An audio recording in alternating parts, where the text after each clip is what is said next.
Black. I'm Adolphus Pruitt. And I'm the Reverend Darrell Gray. Boy, do we have a show for you today, Darrell. Man, listen, when I saw them walk in, I said, okay. We got a show. Especially one, I can't say, but I said, oh, Lord, trouble, we got a show. in the house, we got some folks in the studio. We got some folks sophisticated. I'm telling you. The bad, the boldest, the brightest, the most beautiful, I'm telling sophisticated. Millennials. All millennials aren't sophisticated, but I think my 4 Bs were kind of fit. Because all millennials are not sophisticated. Oh, my goodness. Darrell, you're going to start something. I'm just saying. That I'm going to try to finish. We'll see. But Darrell, listen. We'll see. I ran across something that said that millennials are the most educated, yet the least financially stable and worst paid generation in history. Wait a minute. Worst paid in history. The most educated. Most educated. Least financially stable. And worst paid. Gee, many crickets. Millennials. What happened to them? What happened? I want to know what happened. And these are millennials, and ladies and gentlemen, you listening in, if you are at least 29 years old and younger than 44, you're a millennial. If you don't fall in that category, we ain't going to tell you what you is. Hey, Darrell. Well, somebody probably said, wait a minute, if I'm in that I may not want to be in that category if I'm the most educated and I'm not financially stable and I'm not getting paid according to my worth. Man, come on. And we're talking to two young people who follow. We're going to get there, but I meant to tell you, I'm a millennial in my sexual proudness in my mind. Oh, God. Just so you know that. You know what? I was not here last week. I was not here last week, Vidal. And there was a peace. I had a peace last week. There was a calmness. I'm just letting you know. There was a calmness. I'm just letting my audience know that Darrell, I was gonna help you out with that. So now we can do the show. Now we can do the show. Now we can do the show. Never a dull moment on Point Black. Never. And first of all, you never know what the office is gonna say. But we have two. I mean, we've had the pleasure of having one of the young ladies on the show at least 3 or 4 times, and I always get her first name wrong. Sister Humphery. Abrionna. That's it. Abrionna, that's a beautiful name. Thank you. Abrionna Humphery and Alexandra Scaife. Yes. Ha! See? Yes. But I practiced that last one. I should have practiced the first name, especially after about the third and fourth time being on the show. Hold on. Alexandra is using her persuasional voice. Speak up. Go ahead. Zeta voice. We want to know. Come on, give me your Zeta. Give me your Zeta voice. That's give right. me your Zeta voice. Now Darrell's a Q, but I'm a Kappa. So, hey, ladies and gentlemen, not on this show. Look at BJ. I can't help it because the hallelujah colors are purple and gold. I can't help it. That ain't my fault. We gonna. I know. I don't even want to look back. I don't even want to look back. Darrell, we're gonna sue iHeart because of that. Don't worry. That's right. That's right. 103.3 so they're covered. They're covered. No, it's red and white. Delta. That's red and white. Ladies and gentlemen, as we move on with the show. Okay, we're going to move on. So Pruitt, when you thought about this, and this is really interesting because when I looked at it, I'm like, dang. I know that black women are the most educated in our society. That I knew. I was very clear of that. But then, when you narrowed it down, the most educated, who determined this? How was this data created? But we got some real life millennials, ladies and gentlemen. We got real life millennials in the house. Do y'all? I mean, when you hear that, it feels about right. Really? Yeah. Yeah. And Allie's shaking her head. Yes, why do you think it's right? I mean, everybody I know is a millennial, ideally, right? Okay. All of them are fairly educated, right. Have some form of education. And I mean, I think when you talk about like finances and living paycheck to paycheck or anything along those lines, I think we're all in the same boat. Like, we struggling. But Darrell, you didn't answer. Why can't you get a good job then? Well, I was going to ask that question. I'm like, wait a minute. I mean, because when you look at that age group too, you would think that particular age group, like you said, educated, has thought through what they want to do professionally. You would think that particular age group has thought through that. You've passed the education stage, so you've got the degree that you planned on getting. I'm sorry, do we? BJ disagrees. Well, I'm thinking, within that group, BJ probably knows about 2 or 3 people in that group. I've got a couple of children in that group, but right. But one would think, I'm speaking to BJ said no. Wait a minute. I'm sorry, millennials. Y'all are losing today. But okay, hypothetically speaking, Okay. one would think that in that age group, educationally, because it says most educated, so you've already done that. You've checked that box. Right. Whatever degree you're going to get, whatever certificates you're going to get, all of that box is checked. So then the second 2 parts of it, this financially stable part, is that due to individuals? Is that due to society? Help me out, because I got a couple in that group. I'm gonna have to go back and call my kids later on. So I think for me, how I view it is, I think it's a multitude of things, right? Okay. I think when you think about millennials, we are old enough to have been in the prior generation and to get some of those foundational, like philosophies or things that our parents have told us. The American dream, if you will, right? You go to school. If you go to school, you can get whatever you want.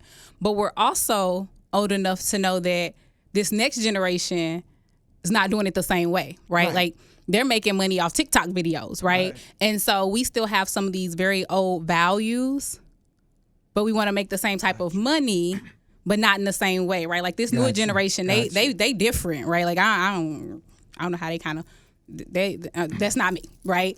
And so I think when you think about it from that perspective, like I think to some capacities we're trying to hang on to 2 generations almost, right? And it's hard. And I think when you think about society, it's ever changing. And so when we first, I would say, probably started in this, getting a bachelor's degree was everything. Right. Now a bachelor's degree ain't nothing, right? So now we're forced to continue to get more education, and then we're more in debt. And then jobs, I look at jobs every day, especially if my job get on my nerve, and starting pays. I've been starting pay for some jobs with a master's degree. It's like $40,000 a year. And I'm if not less. And I'm like, what? So wait a minute, let's do this. So, ladies and gentlemen, you just heard from Abrionna. Abrionna is a millennial, single, childless. So when she complained about money, we ain't gonna pay no attention to that. Because she's spending it. She's single and BJ, she's single and childless. Yeah. She got some money somewhere. Wait a minute. She got some money somewhere. Still cost a lot of money, regardless of if you have kiddos or not. Yeah, but keep in mind, when you single, that means it's one income in that household with all the bills. Well, that's okay. Move the Reverend Rices. Larry Rice, moving to Larry. But Alexandra, Allie, we're going to call her Allie for the show. Can we call you Allie? Sure, why not? Is that okay, though, man? That's fine, yes. I don't want any trouble today. I don't want no smoke. Either one works. You can call me Allie or Alexandra. I'm okay. She's Allie for this show. And so you married and you have children. So, yes. So what's the difference? How do you look at this? It's still the same. Groceries still cost a lot of money. Utility bills are a lot. Mortgage. Everything costs. Now, do you come from a home? Do you have a big household? Your brothers and sisters? I have one brother. One brother. Both parents, one brother. Both parents, one brother. Mm-hmm. How do you compare being raised by them, baby boomers, based on what you're trying to do with your life and your children? Is it that much different from? Do you think it's harder than your parents had with you? As far as raising my children, is it harder? Yes, because there's a lot of outside influences with phone, social media, the music, everything else that I'm trying to block them from. As far as like managing my household, it's about the same. Okay. And so I grew up in a 2-parent household. Now I have a 2-parent household. We both work. We both, we're very present within our children's lives. So everything is the same with that. But I would say I probably make more than my parents did. But with the cost of everything now, I don't really see a difference. Yeah, but I would suspect though, with cost of living increase every year. Yeah, of course that makes sense where you would be making, but as and you said it, Abrionna, student loan debt, housing market challenges, labor market dynamics. I mean, you said it, and you said something particular. All of what you said was interesting, but one of the things that I caught, living like, the way my parents, I'm still stuck. You're right. I got one foot in my parents' mindset, culture, tradition, and another foot in my own.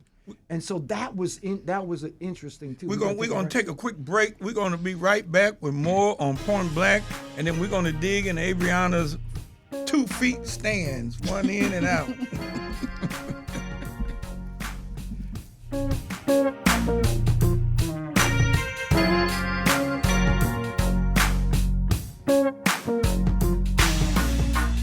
And we are back, and ladies and gentlemen, we're going to put BJ on the spot. Come on, BJ. BJ is a millennial killer. I'm letting y'all know. He has 5 millennials in his house. No, not in his house. He kicked out the house. I mean, he has 5 millennial children. Okay, BJ. That he kicked out of his house, what I understand. BJ, what did you do? Come on, BJ. Well, it was simple. Say it ain't so. Say it ain't so.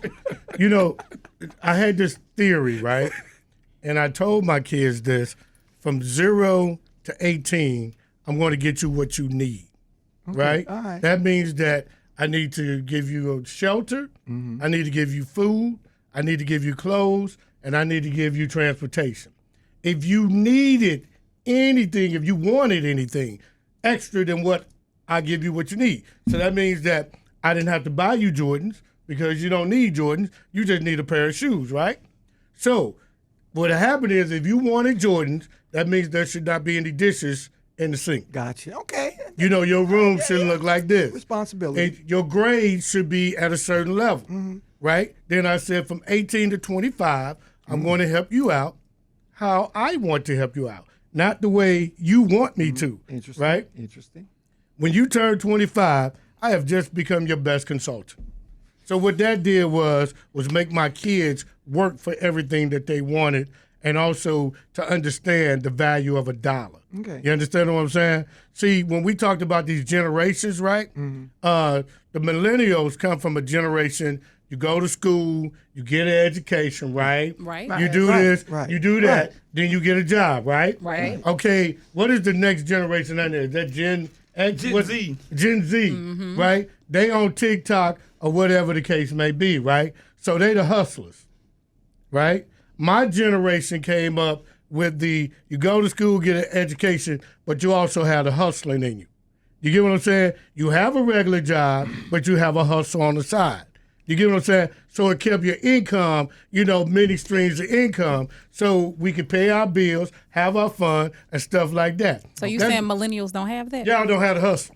Oh! I disagree. I would disagree. Disagree. You may have some who do not, but you Disagree. have a lot who do have Y'all don't have the that hustle. Y'all got You have a Y'all lot got a who work hustle. multiple the millennials jobs. have a hustle. I Yes. know. Yes. Okay, what's y'all hustle? It went off. It Yes. went off. BJ set it off up in here. We just told you we are the most underpaid, and you think we ain't got no hustle? How we staying afloat? Well, I was underpaid, but I knew how to hustle to get the money to do what I needed to do. You understand what I'm That's saying? the only way we gonna stay afloat is if we do got a side hustle. You gotta have a side hustle. That's the only way we and if gonna you got a make it. side hustle, you wouldn't be complaining. That's You not know true what I at mean? all. 'Cause you got a hustle. That's not true. You got your That's not regular true. job. You understand what I'm Ladies and saying? gentlemen, So my thi- mouth just dropped. So this is the thing. We done went and got all this education. Right. We have a hustle because we have the education. And you mean to tell me I still got to work this hard Yeah, to make yes. it? No, that's Yes. crazy. Yes, no. Why am I working so you hard? You have to. Think about it. Crazy. People that was born in our generation Had to well, work hard. Right. They worked. They went to school, got an education, worked hard, had a hustle as well. Tell me how many people. There's a lot of people that were married, right?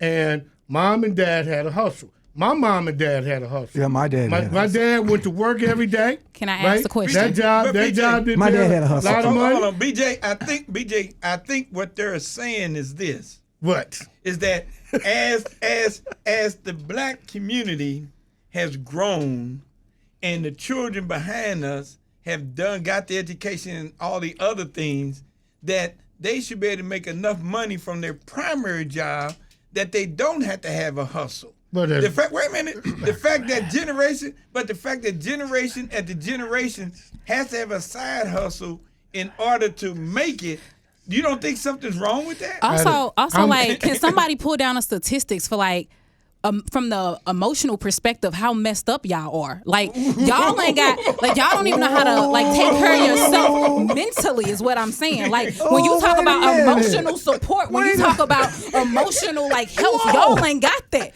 So you mean to tell me because y'all went to work every single day, done y'all got ain't in never BJ's take a day crossfire. off? Y'all was doing things because y'all had families of 5, 6, 7, 8, 9, 10. Because I don't know what was going on at that time. No judgment here. Oh, we was getting it in. I mean, you know what I'm saying? No judgment here. But that ain't what we trying to do. We want to go on vacation and we want to make a bag. What you mean? It was the music of our time. That's what did it. Music is what got you caught up. Stacy Ladder. It was Boys to Men. What do you want? What do you want us to do? Girl, we had Marvin Gaye, we had the Temptations, Come on. See, we that's had what I'm Boys to Men, See, Anita that's- Baker, Right. Luther, Maxwell. Come on. Are you part of the Divine Nine too? Oh no. Okay, no. good job, sir. I sit Not on my. yet. Not yet. I sit on this side over here. Not Wait yet. a minute though, Allie. Do you agree with that? See the difference. She has children. Wow. She has a household. She's married. So she's doing it's the American dream. You own a house, right? You live Yes. in yeah. So that's the American dream. So the question is that if she's doing all of that and she's done everything that we prescribed, let's say it this way, not to throw race in here, but you cannot ignore it, that white couples with children with the same education and degree don't have a side hustle. They're not required to have a side hustle, and they're able to take their kids to Disneyland every year and the Disney cruise boat. It's not a biggie. So I guess what the question is, how much does structural racism play in all of this? Because if our kids have to work as hard as we did just to maintain the same economic status that we at as parents, then how does the race improve? See, my big thing about the millennials and that question was that they're the most educated and the worst off and this and that, is that at 29 and 44, technically, you are our future. Right. Not the ones some would say the ones after you all are, but no, not really. You all are going to be where we are at now. Yeah. You get what I'm talking about? That financial base. Yeah, If you talk are- about wealth, if you talk about wealth and financial stability, wealth gap, debt burden. I mean, the reality is, financially, after us, they're gonna have to stand on y'all. Yeah, right. Financially. they're the hope. They're the hope for the But y'all are, black culture. y'all are optimistic, though. It also says that y'all are still, and that's what got me. It also said that y'all are still despite the challenges, you remain optimistic that at some point there'll be some financial independence. Is that a true statement? I mean, you're not pessimistic about the future. I mean, even though you got the debt and you got all of that, I mean, there's some optimism in spite of the structural racism and the redlining and the interest payments that are higher for us than it is for white folk. I mean, all of that. Yeah, and the reason why I said structural racism, because if they got all the education and they still the worst paid, Yeah, that's bad. they ain't dummies. They educated. They ain't dumb. So how can you be the most educated and the worst paid? They're not dumb. Yeah. Any response? How you feel? I'm hopeful. There you go. I Thank think it you. takes planning. I think it takes actually budgeting your money, which is something that I, looking back as I made more money switching from job to job as I got more degrees, I had to plan. I had to budget. I had to really sit down and say, okay, this is how much I have. This is what we have for this. This is what we have for this. Okay, we're good, right? We're good. And to say we're good is to say all of our bills are paid. Okay. We're fine. If something were to happen to one of us tomorrow, we're going to be okay, right?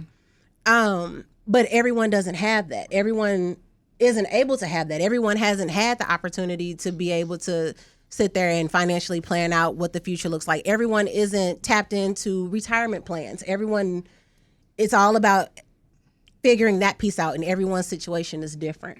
I think my optimism is different than hers. Really? Yeah, just a little bit. My optimism is the fact that knowing that, first off, Black women are the most educated and that our generation has the most education. We're also trailblazers. We're also trying to figure out how to change this narrative that I think that we're going to, right? Like, I don't think this is where we're going to stay. And so I think the more knowledge that we gain, I think the more movement that we make, I think, I just think it's going to change. Like, if we're the most educated, obviously we're going to get more positions of power, right? Ideally. And then we're going to make that move and happen how it needs to happen.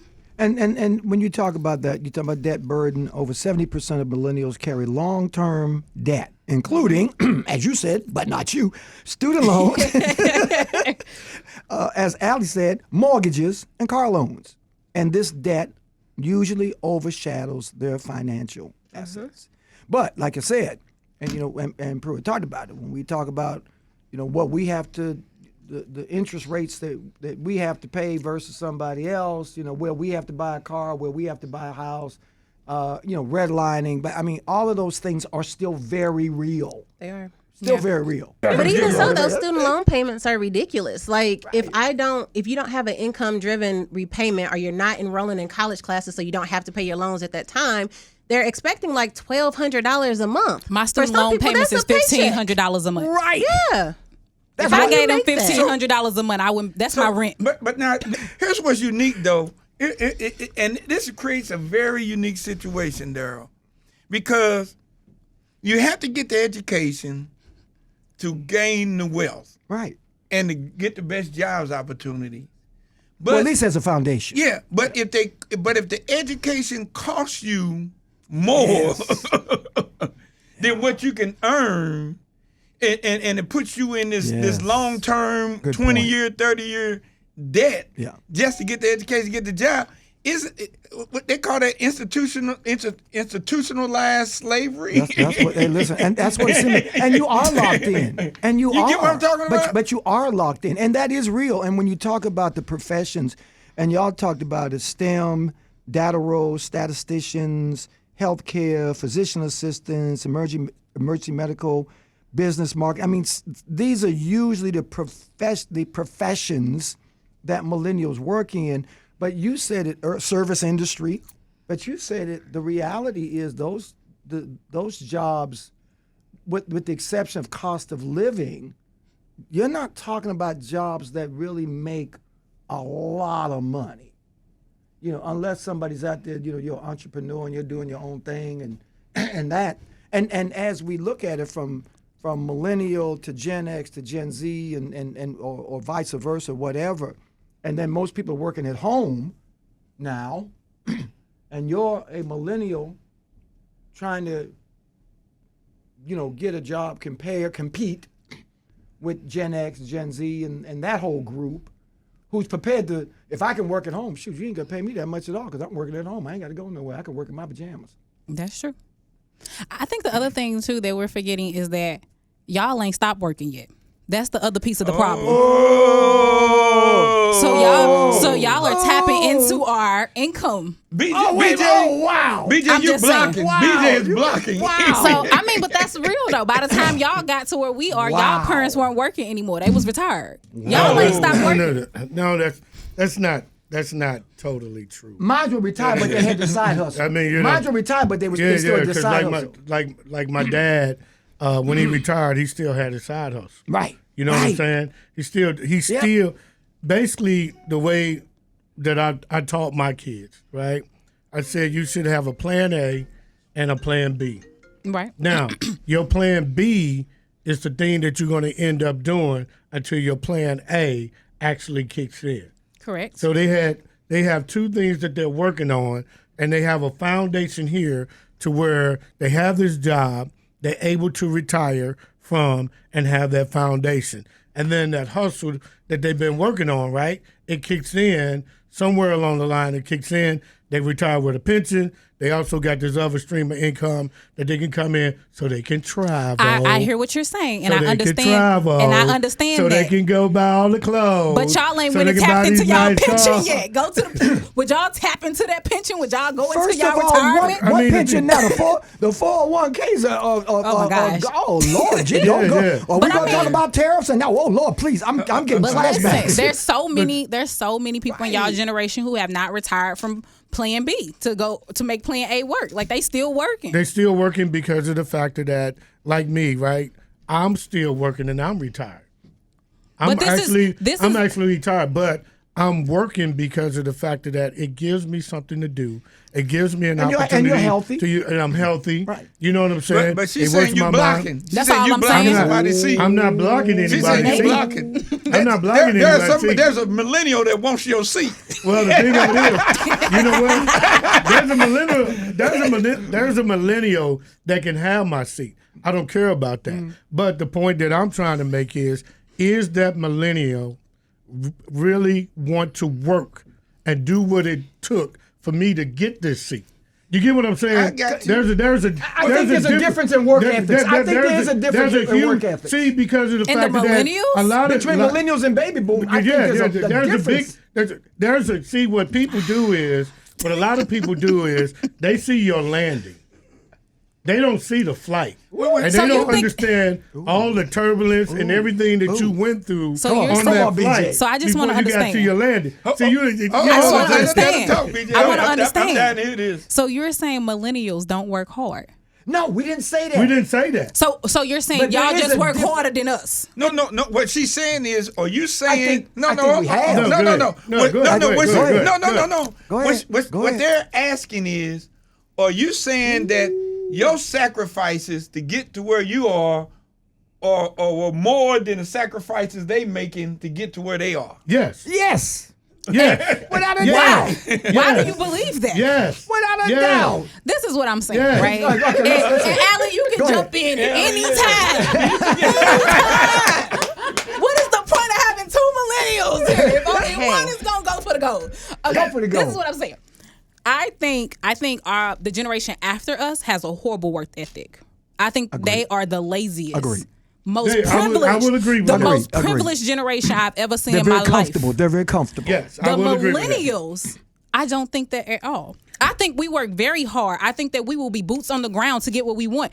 I think that we have shown that we will do what we have to do to get to where we need to be. Like I said, y'all won't stop working though. No, Let me- so wait a minute. Hold on. That's a good point, though. That's a good point. So, That's a wait a minute. good point. I'm gonna go all the way backwards for a minute because I want to make sure I understand. Can you both share with me what your educational attainment is, since y'all the most educated? Where are you at? How many degrees? How many? What is your Allie? I didn't say I was the most educated. No, it But I am educated. No, but- I will say but that. I you have a gotta- bachelor's degree and a master's degree. Yeah, that's you good. got a No, that's master's. great. Yeah, You got a master's. You got That's What's good. your Yeah. bachelor's in? Social work, And your master's? public administration. Public administration. And I have a master's degree. I'm currently working on my doctoral degree. Oh, excuse me. what's your bachelor's in? My bachelor's is in liberal studies with an emphasis in psychology and gender studies. My master's is in education with the emphasis in teaching English to speakers of other languages. Okay. Okay. So- Okay. I ain't mad at you. I ain't mad at And so you. BJ, so the reason why I asked him that is because you when you got those degrees, were you working also? Yes. Of course. So when you look at it, that they're working and accomplish all those degrees, how do you equate that sacrifice to what you would say that the sacrifices you made on getting but you married? said it earlier, Prue. But you said earlier, we dealt. I mean, don't get me wrong. Racism has been alive ever since America has existed. Right? Okay. Right. When we were coming up, we had to struggle with the racism that we had to struggle with. We had to break some barriers and overcome some obstacles so that y'all wouldn't have to. That was the objective. Now, y'all still have obstacles, but not, I don't think, at the point where that we had. So we had to fight that monster.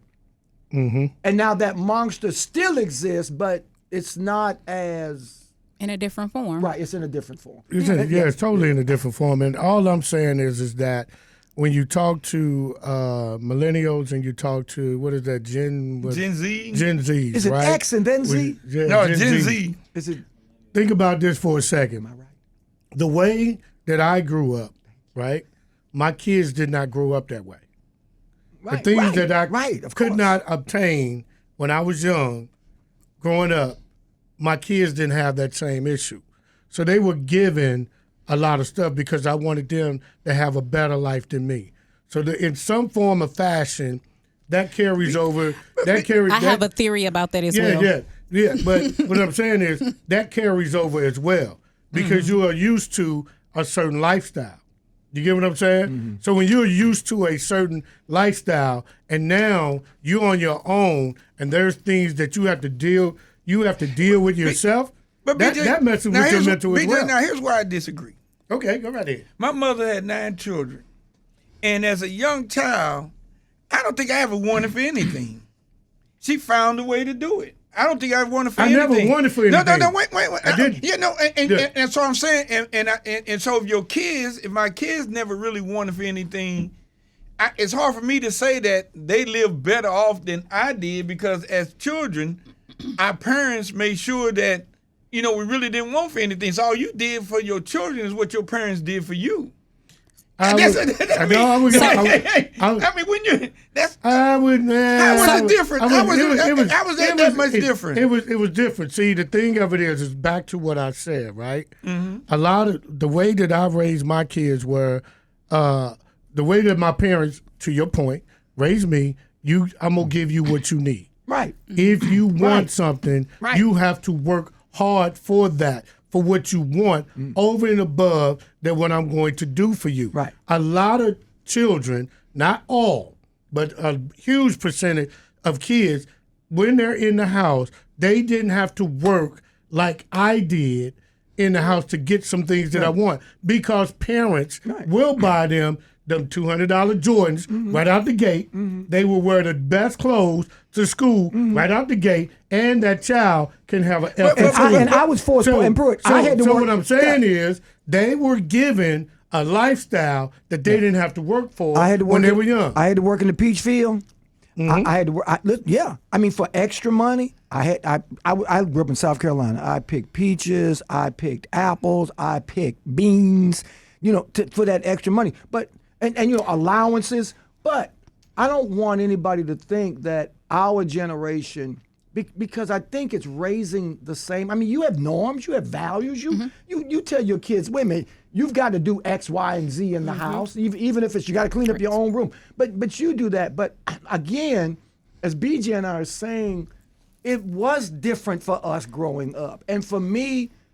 Like I said, Jordans, I mean, $200 pair of sneakers, that was total. I mean, who in our world? I think I kind of agree with BJ a little bit. Okay. Just a little bit. And Just I'm going to tell you just why. a little, Just BJ. a little bit. So Hallelujah. So we work in education, right? And every day I see parents and I see what they're doing for their children.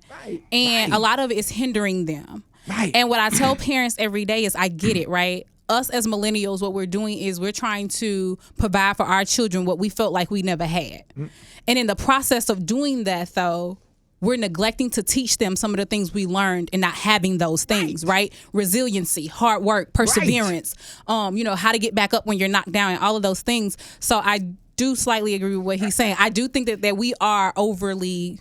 Entitled, we got to take a break. Entitled versus earned. Go We ahead. got to take a break. Ladies and gentlemen, we'll be right back Yes, with we're more coming on Point Blank. We're talking with some millennials and BJ.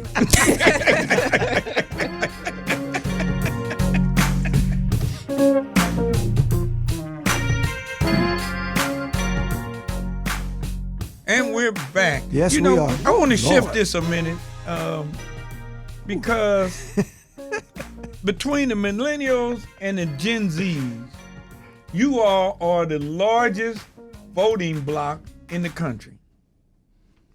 You all can determine who's in office, and who's in office determines policy, and who determines policy determines how life is for you going forward.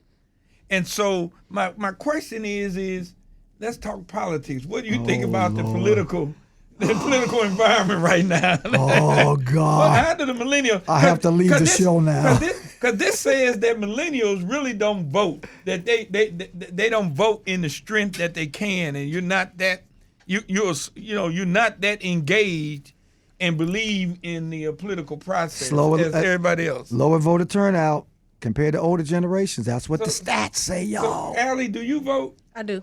Okay, so I vote in every election. Abrionna, do you vote? I do vote. But you said that with attitude. You said that. So what you think about the politics? I mean, how do you? I mean, what's going on? Talk to me. I think we're tired of being lied to.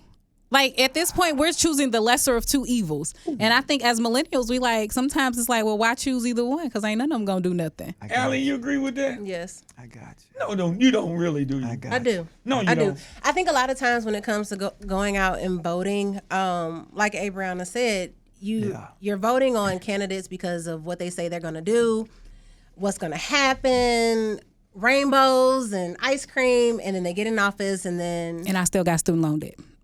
Go ahead. I'm sorry.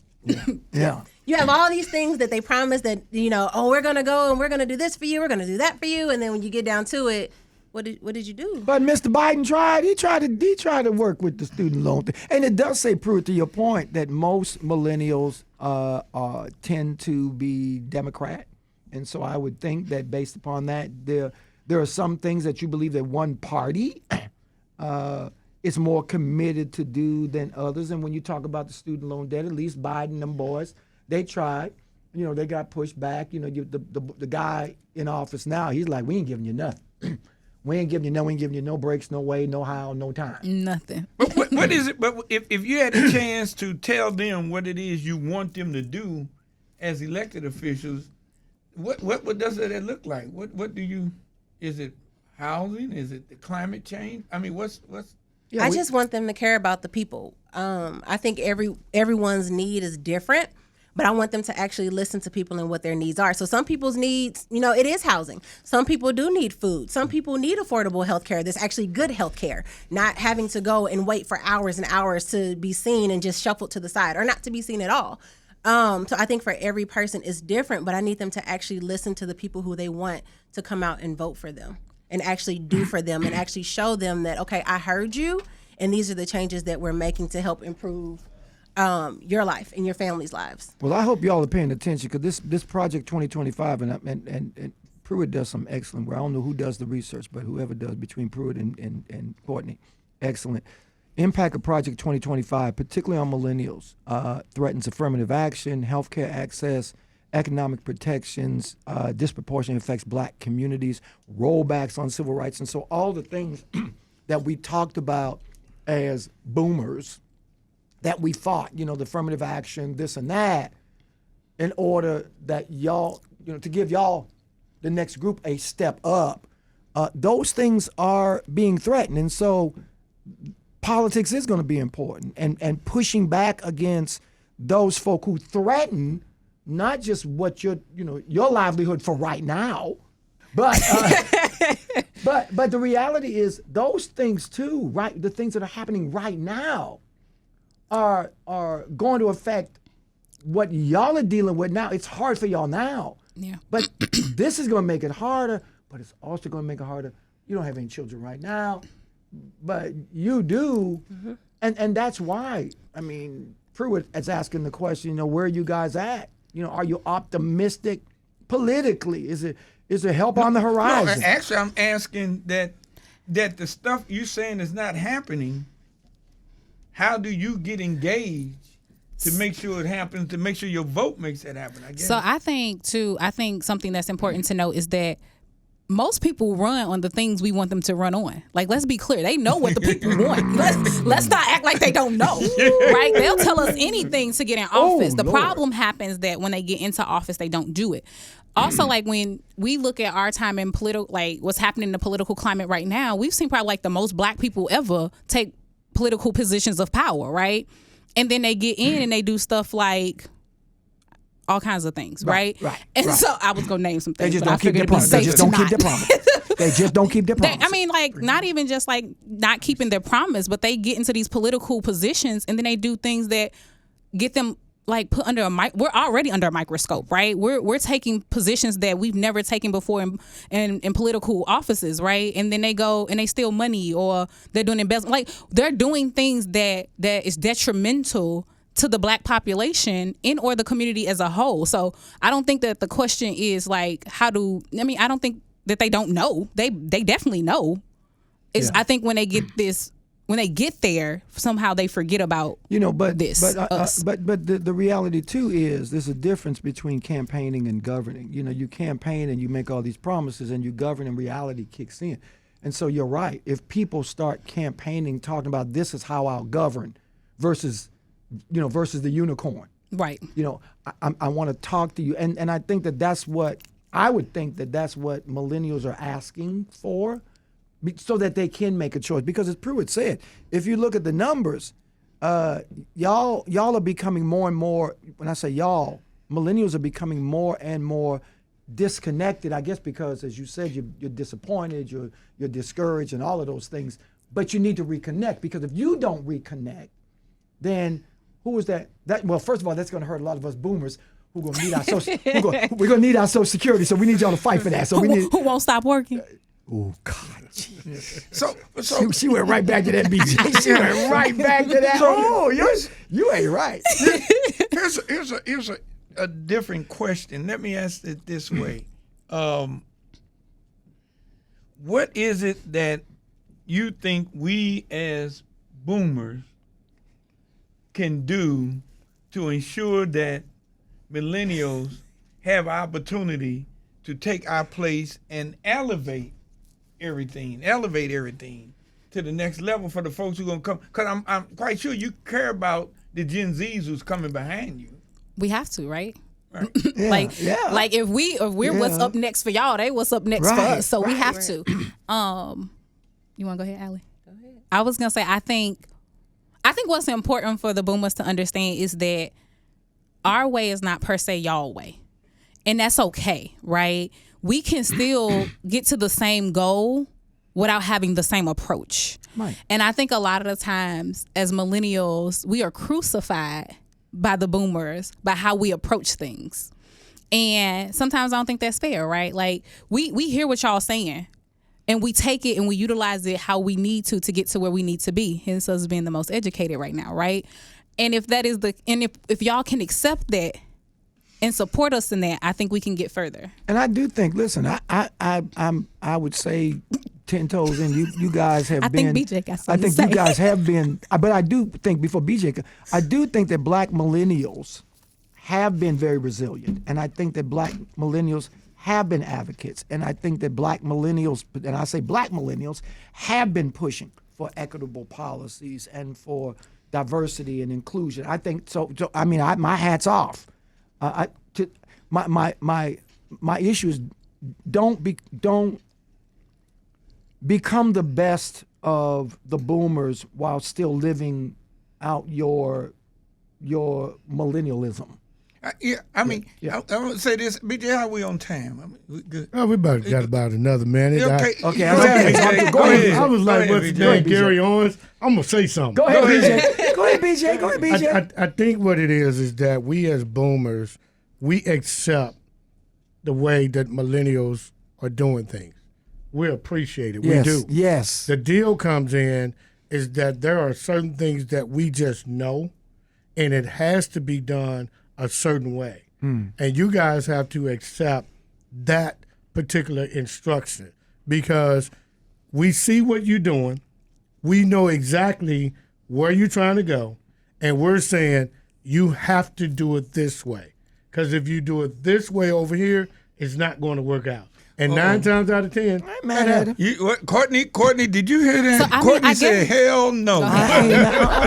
We know I think this. a lot of times- Go ahead, Allie. I think a lot of Go times ahead, you Allie. have to let people see that for themselves. You telling me that means absolutely nothing. Like I tell my dad all the time. My dad will tell me he's my go-to person. If I need advice on something, if I need to talk about something, I'm calling my daddy, right?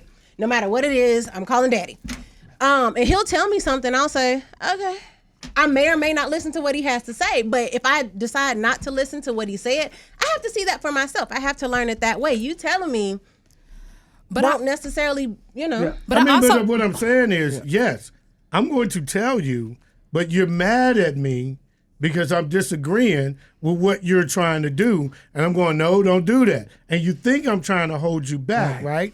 I'm just saying to you. You're trying to protect her, really. I'm trying to give you the direction. Right. Now, I'm going to let you go to that iron, and I'm going to let you touch that hot iron so you can get burned. But I done so then told you you. can learn. I told And you, then- I'm calling DFS. I'm gonna do that told now. you it's hot. I'm telling you it's hot. Now you go over there and hit that iron. Now you're going to come back to me. You wanna and learn? then you're going to tell me Right, what you did. right. Now you want me to spend my money to get you out of what I told you not to do. BJ, we And gonna I'm let going, no. we gonna let them take us out. Your money Y'all- to get me out of it. Hey, you all taking us out. Last comments. We taking us out. Whatever you got to say is on you. It's your mic. Look at that. I don't know. I mean, I think, I think as millennials, I think we got this, right? Like, let us do it. I think that, I hear what you're saying. You're saying that it has to be this way, and I think sometimes for us it does not have to be. And I think that sometimes for us that's the problem, right? Y'all see it like it has to be, and we like, nah, we gonna make some shake, rattle, and roll a little different. But while taking some of what you said has to happen. Well, BJ, this is it, BJ. We're gonna end on BJ. I got one thing to say. We're gonna end on this note. Ladies and gentlemen, the first time I was in the iHeart studio was when I was a guest on the Freeman Bosley show, and there was a young lady sitting in BJC working the theme. And we were talking about this. I remember and that. she said, here's what's wrong with you all. Y'all stuck. So, Daryl, the problem with us boomers is we're stuck. Continue to follow us. Continue to follow Point Blank on all your social media platforms. Thank you very much. We out of here.